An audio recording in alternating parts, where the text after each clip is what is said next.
Hi friends, welcome back to Excel Telugu videos.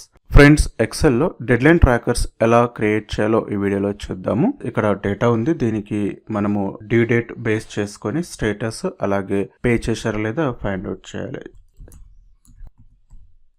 ఈ విధంగా manual గా ఎంట్రీ చేస్తాం, బట్ ఇది చాలా టైం టేకింగ్. అలా కాకుండా ఈజీ వేలో ఇది క్రియేట్ చేద్దాం. ముందుగా ఈ కాలమ్ సెలెక్ట్ చేసుకొని ఇన్సర్ట్ లోకి వెళ్ళి చెక్ బాక్స్ తీసుకోండి. తర్వాత స్టేటస్ లో equal to if check box equal to true అంటే సెలెక్ట్ చేసి ఉంటే కంప్లీటెడ్, అదర్వైజ్ ఈ రోజు డేట్ కి డ్యూ డేట్ మైనస్ చేసిస్తే ఎన్ని డేస్. తర్వాత ఈ స్టేటస్ కాలమ్ సెలెక్ట్ చేసుకొని Ctrl+1 ఫార్మాట్ సెల్స్ లో కస్టమ్, ఇక్కడ days over due, days remaining లేకపోతే టుడే.